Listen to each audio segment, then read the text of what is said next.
Hello everybody, welcome back to our channel, Learning the Holy Bible Together.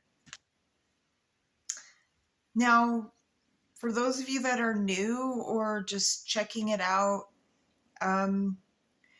I started from the beginning because in the beginning is where it starts. So I started from Genesis and we're just reading through because we want to know how all this unfolds and starts.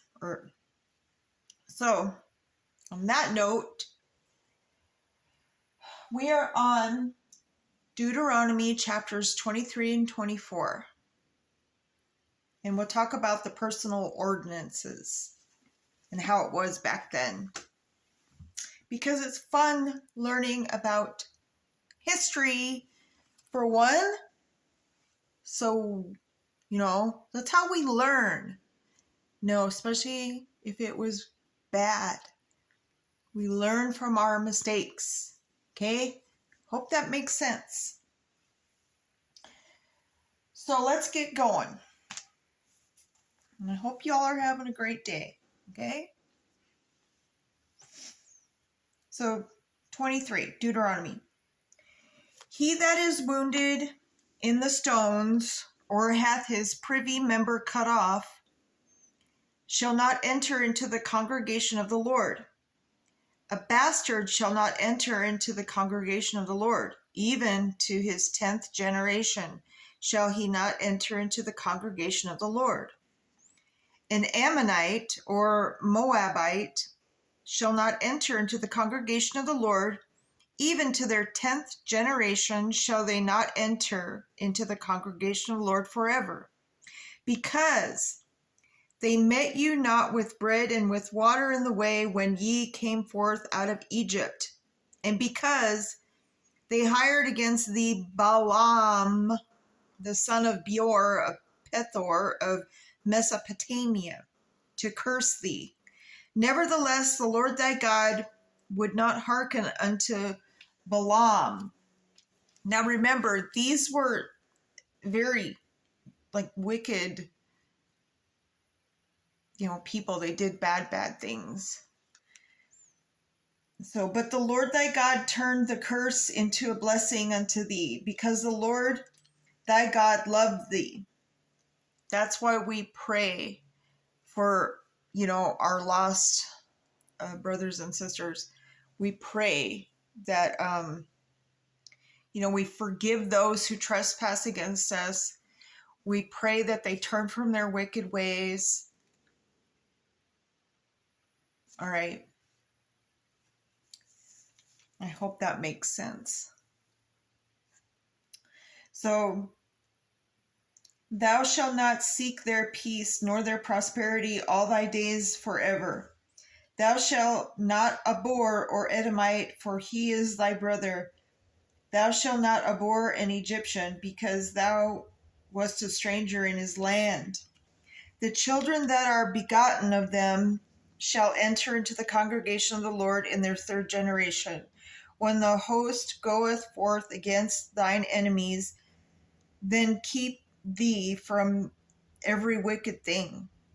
If there be among you any man that is not clean by reason of uncleanliness, that chanceth him by night, then shall go abroad out of the camp. He shall not come within the camp, but it shall be when evening cometh on, he shall wash himself with water, and when the sun is down, he shall come into the camp again. Thou shalt have a place also without the camp whither thou shalt go forth abroad, and thou shalt have a paddle upon thy weapon, and it shall be, when thou wilt ease thyself abroad, thou shalt dig therewith, and shalt turn back and cover that which cometh from thee. For the Lord thy God walketh in the midst of thy camp, to deliver thee and to give up thine enemies before thee. Therefore shall thy camp be holy, that he see no unclean thing in thee, and turn away from thee. Thou shalt not deliver unto his master the servant which is escaped from the master unto thee. he shall dwell with thee, even among you, in that place which he shall choose in one of thy gates, where it liketh him best. Thou shalt not oppress him. There shall be no whore of the daughters of Israel, nor a sodomite of the sons of Israel. Thou shalt not bring the hire of a whore, or the price of a dog, into the house of the Lord thy God for any vow, for even both these are abomination unto the Lord thy God. Thou shalt not lend upon usury to thy brother, usury of money, usury of victuals, usury of anything that is lent upon usury. Unto a stranger thou mayest lend upon usury, but unto thy brother thou shalt not lend upon usury, that the Lord thy God may bless thee in all that thou settest thine hand to land whither thou goest to possess it. When thou shalt vow a vow unto the Lord thy God, thou shalt not slack to pay it. For the Lord thy God will surely require it of thee, and it would be sin in thee. But if thou shalt forbear to vow it, shall be no sin in thee. That which is gone out of thy lips thou shalt keep and perform, even a free will offering. Free will. And so, according as thou hast vowed unto the Lord thy God, which thou hast promised with thy mouth, when thou comest into the neighbor's vineyard, then thou mayest eat grapes thy fill at thine own pleasure, but thou shalt not put any in the vessel. When thou comest unto understanding corn of thy neighbor, then thou mayest pluck the ears with thine hand, but thou shalt not move a sickle unto thy neighbor's standing corn. I think that means don't take what is not yours unless you are offered it. What do you, let me know what you guys think in the comments. All right, so let's jump into 24. So when a man hath taken a wife and married her, and it come to pass that she find no favor in his eyes, because he hath found some uncleanness in her, then let him write her a bill of divorcement, and give it in her hand, and send her out of his house. And when she is departed out of his house, she may go and be another man's wife. And if the latter husband hate her, and write her a bill of divorcement, and giveth it in her hand, and sendeth her out of the house, or if the latter husband die, which took her to be his wife, her former husband which sent her away may not take her again to be his wife. After that she is defiled, for that is an abomination before the Lord. And thou shalt not cause the land to sin, which the Lord thy God giveth thee for an inheritance. When a man hath taken a new wife, he shall not go out to war, neither shall he be charged with any business, but he shall be free at home 1 year, and shall cheer up his wife which he hath taken. No man shall take the nether or the upper millstone to pledge, for he taketh a man's life to pledge.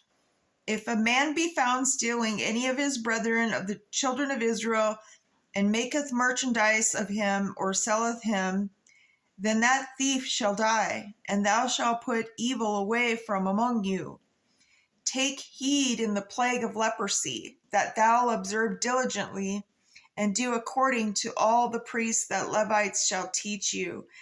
As I commanded them, so ye shall observe to do. Remember what the Lord thy God did unto Miriam by the way, after that ye were come forth out of Egypt. When thou dost lend thy brother anything, thou shalt not go into his house to fetch his pledge. Thou shalt stand abroad, and the man to whom thou dost lend shall bring out the pledge abroad unto thee. And if the man be poor, thou shalt not sleep with his pledge.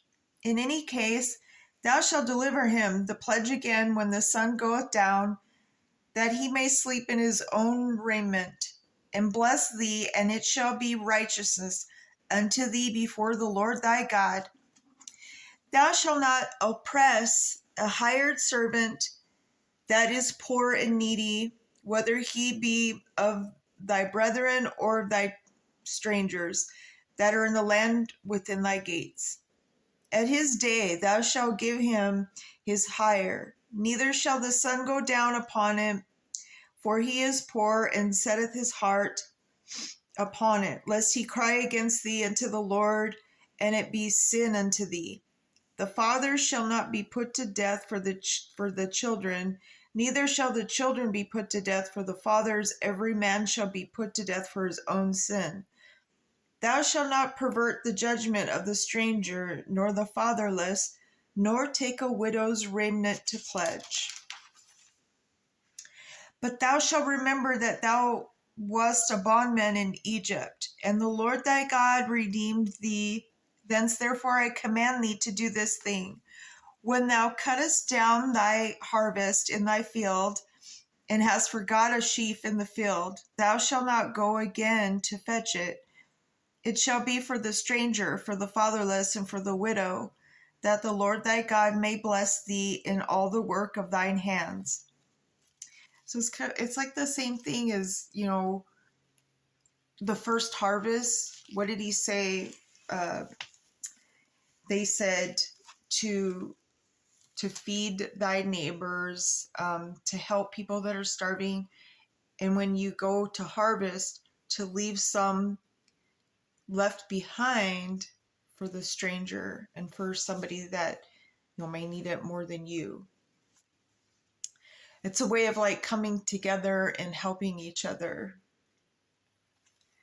which, everybody should do that a little bit more these days. Maybe we would all get along better. So when thou beatest thine olive tree, thou shalt not go over the boughs again. It shall be for the stranger, for the fatherless, and for the widow. When thou gatherest the grapes of the vineyard, thou shalt not glean it afterward. It shall be for the stranger, for the fatherless, and for the widow. And thou shalt remember that thou wast a bondman in the land of Egypt. Therefore I command thee to do this thing. All right, so that's the end of 24. When we come back, we'll talk more about the personal ordinances and the first fruits and, what they were and everything, and God's covenant with Israel. And so on that note, my brothers and sisters, remember, put God first, and he patiently waits for each and every one of us to reach out to him. And, give all your burdens to God. He patiently just waits, and he'll take away the burdens, and he answers our prayers when the time is right. And so, till next time, to be continued. We're just learning about all this. Like I said, it's better to learn about our past. That's how we learn from our mistakes. So, have a great day.